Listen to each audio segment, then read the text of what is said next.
This is Walking Between Shadows. I'm your host, Ben Elliott, and my wife, Taryn Elliott. Don't forget to hit that like and subscribe button.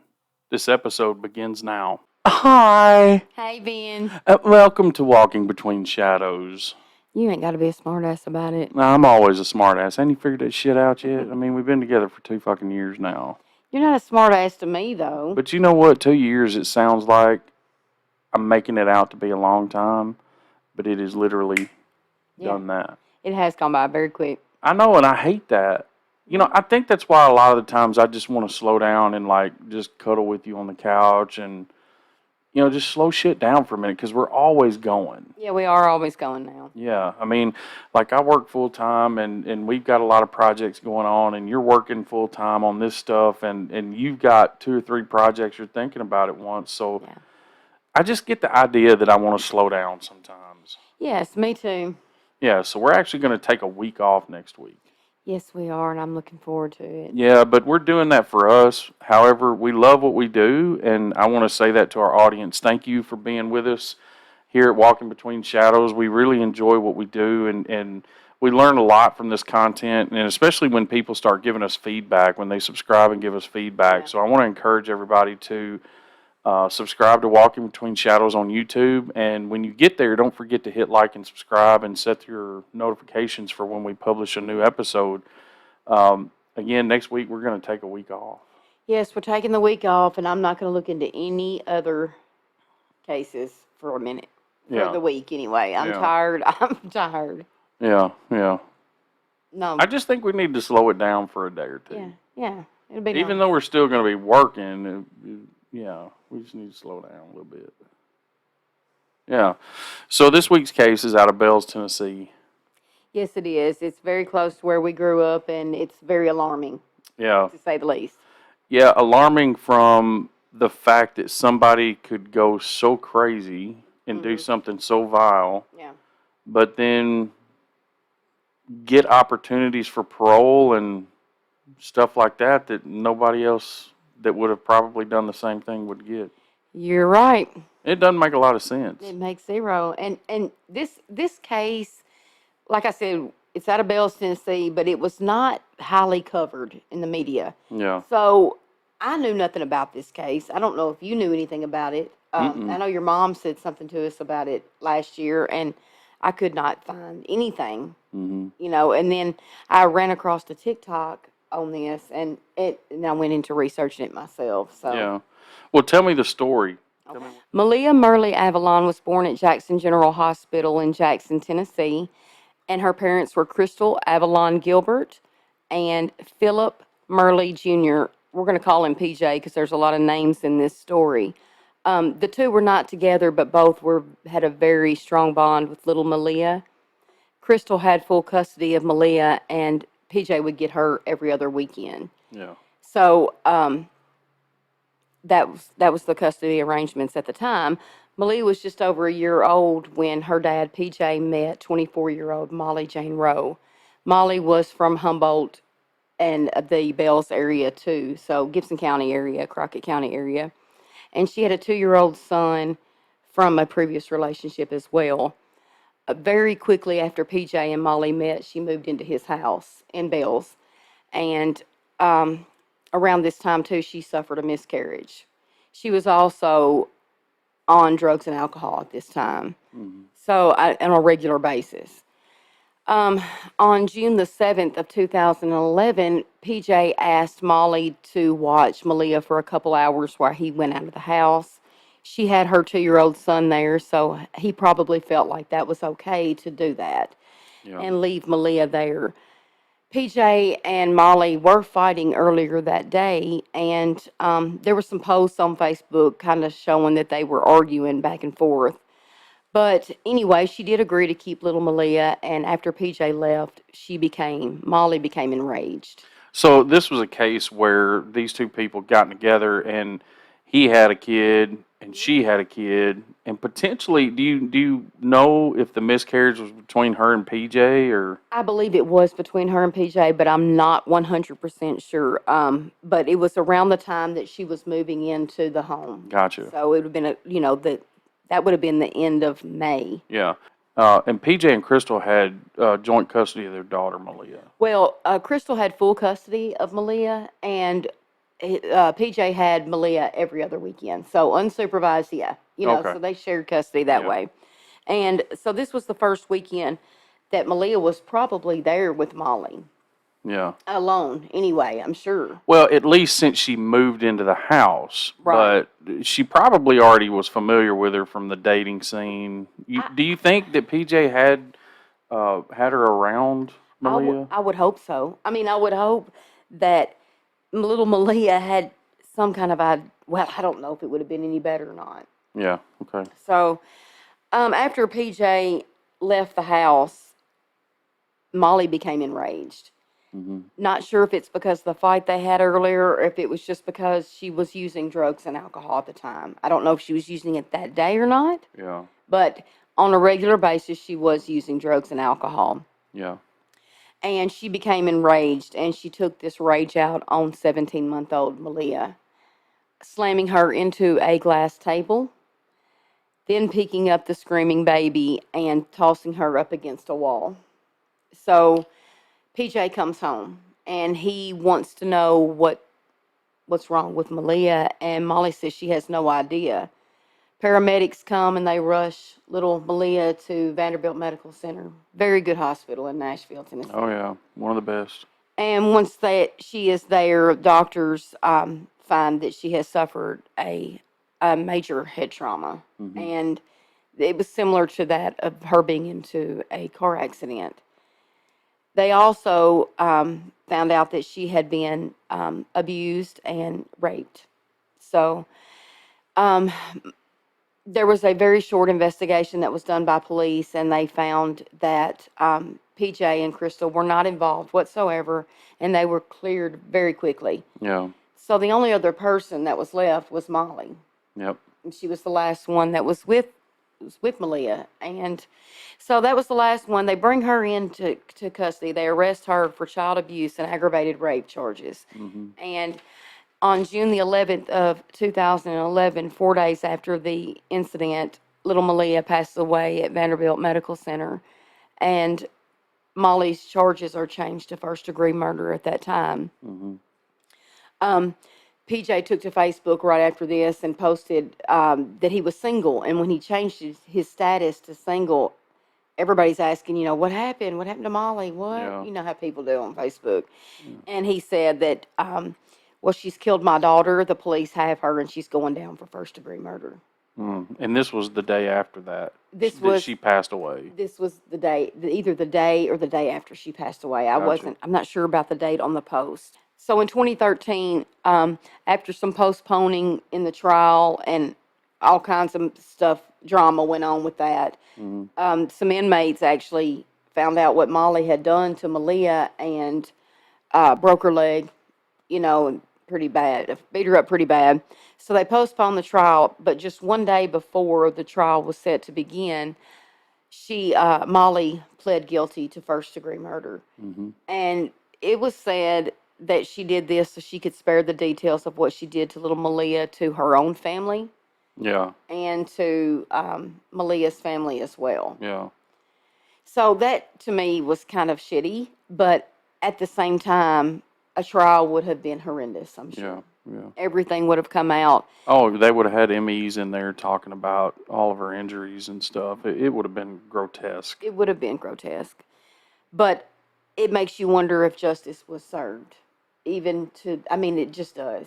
Well, I can't help but to feel that, yeah, justice was served in this case, but was it served to the degree it probably should have been? No, not at all. Well, not even outside of the justice system, I feel like. Mm-hmm. But so she was sentenced to life in prison. Mm-hmm. She is eligible for parole in 2066. So after she serves 51 years, she is eligible for parole. But she has now, put in for early, parole dates and things like that.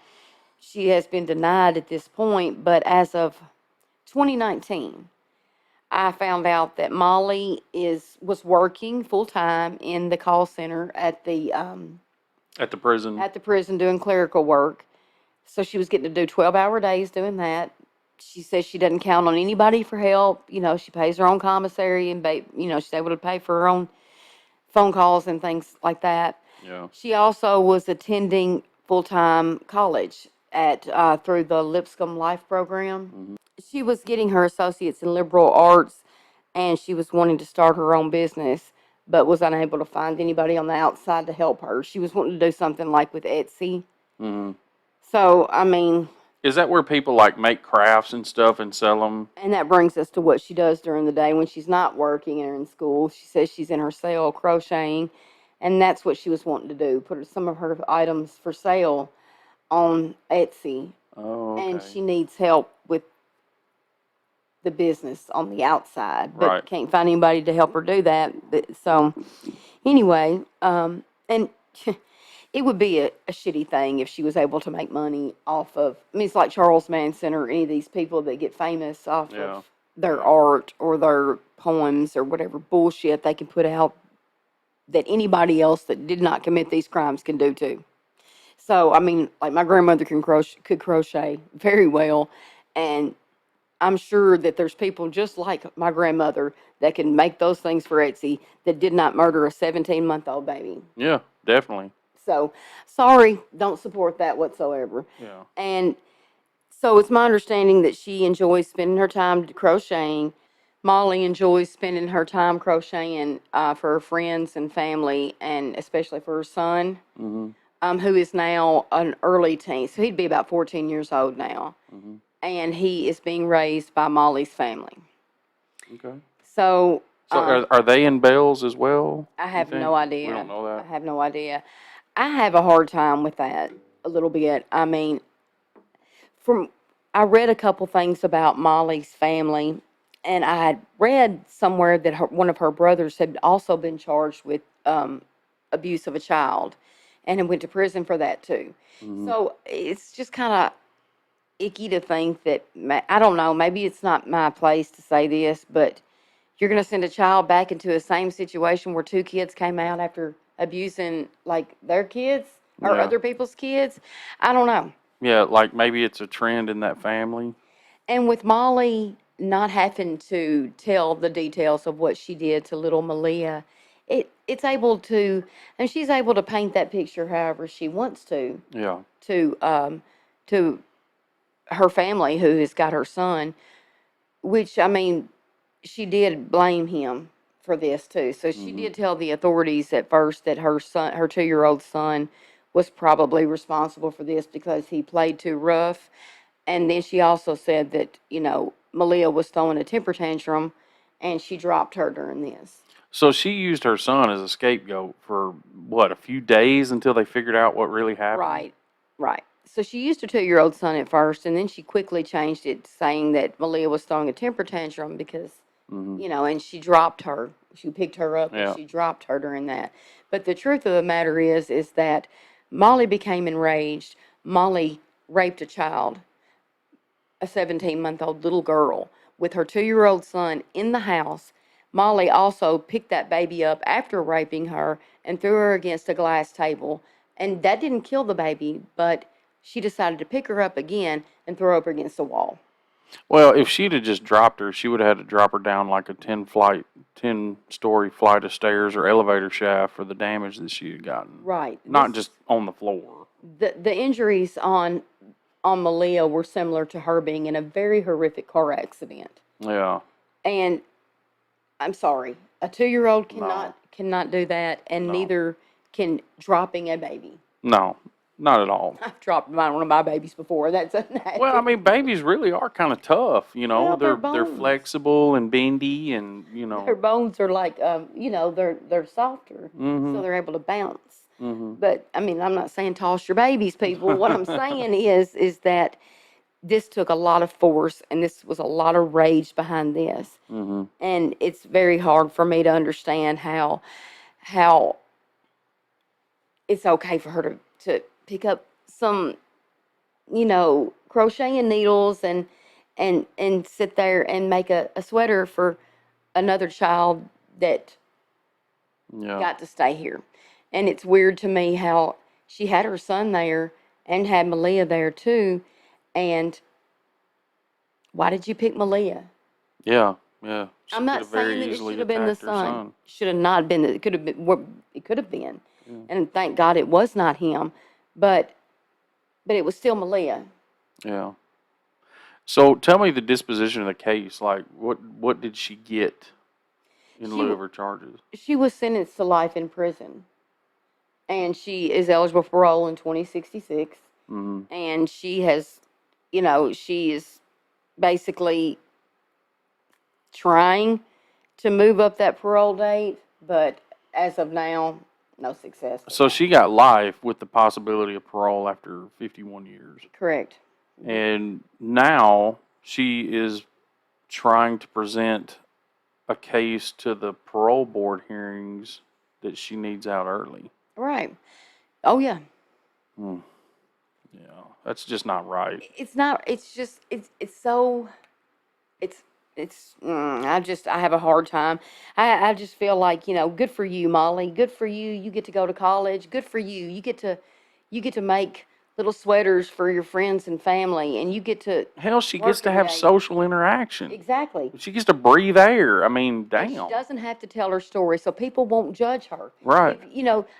If you went and told somebody, well, this little baby was throwing a temper tantrum and I accidentally dropped her, and that they don't know any different. They're not doctors. They don't know what really happened to Malia. Then you're not taking accountability for what you did. Right. And you were able to paint this picture however the fuck she wanted to paint this picture. Mm-hmm. And that's what I think she's done. And to me, it's just shows you how quickly people forget things like this. Yeah. So going back through the case and now we understand, what happened. Why do you think she did this? Why was she influenced to do something this horrific? Well, I mean, it said that she was on bath salts. Ba- All right, bath salts. So I remember bath salts at the time, but I'd never used them. Don't know how they were used. So tell me about that. What are they? Bath salts are a synthetic drug. So they're made, like a fashion drug. And this was, you could get them at party shops and head shops and gas stations. Remember we used to get the little yellow jackets out by the Oh yeah, the speed. Mm-hmm. same thing pretty much, except this is not ephedrine. This is bath salts. I don't know what they're made of. So why were they called bath salts? Were they originally supposed to be something you'd add to your bath? No, I think this was just a way for these product manufacturers to put this out. Yeah. And Yeah. it was really just like, it's supposed to be similar to speed. So you used to go walk up in like the party shop in Trenton, Mm-hmm. specifically the party shop in Trenton before it got busted, and you could get a pack of bath salts with a little bit of incense with it. You know what I'm talking about? Yeah, I remember seeing that. Yeah. And I guess you can ingest it, you can snort it, and you can eat it. I don't really know exactly how it all works out, but that's what people were doing. They were eating people's faces off and shit with that stuff. Oh, good Lord. Was she under the influence of anything else? I do not know. Alcohol. I mean, they said she was using alcohol and drugs at the time, but specifically bath salts. Mm-hmm. So, I mean, to me, that's all I know. So bath salts, not to be confused with Epsom salts, are an illicit drug made with synthetic cathinones, most used by teens and young adults. Also called Vanilla Sky, they are highly addictive. Are they still making them? From the sound of that, it is.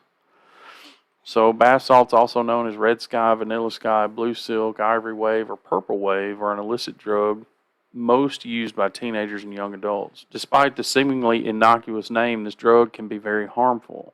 This designer drug's name was derived from its similar appearance to Epsom salts used in baths. However, despite the similar appearance, this drug has a different chemical makeup. So, okay, I always thought maybe somebody was taking like a bath bomb and crushing it up and snorting it or smoking it. But apparently, truth is, it is a designer drug that was just Made to marketed to sound like it wasn't really that big of a harmful? deal. Right. Yeah. It wasn't a drug. They were marketing it to make people think it wasn't a drug, but it was getting out there because Yeah. people were going to them party shops and getting them. Yeah, and then spice, right? Like what people called synthetic marijuana back in the day.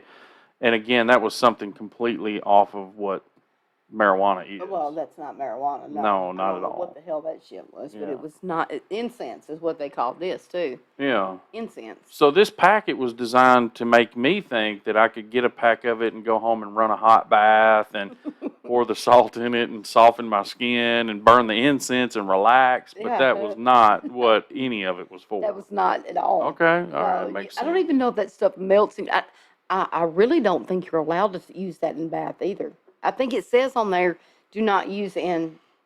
But yet they're called bath salts. Oh my God. Yeah, I mean, and then it also says not for human consumption, but then they put out this idea that you're going to be doing lines of cocaine later and partying your ass off with Charlie Sheen or something, when really you're going to be like a zombie. Or look at Molly. Yeah. I mean, you don't know what that stuff does to you. Right. So don't go out and buy bath salts, y'all.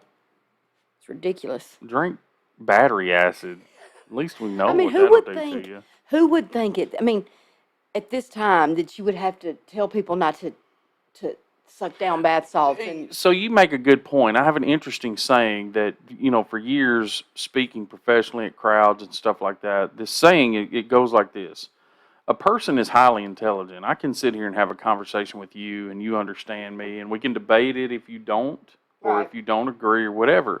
But when you put a group of people together, they are incredibly ignorant, stupid almost, and highly reactive. So again, when you say people in general can be sucked into marketing campaigns and stuff. Oh, yeah. That's why marketing is what it is. Exactly. But one-on-one, when you talk about an example like this with Molly, that's pretty scary to most people. Right.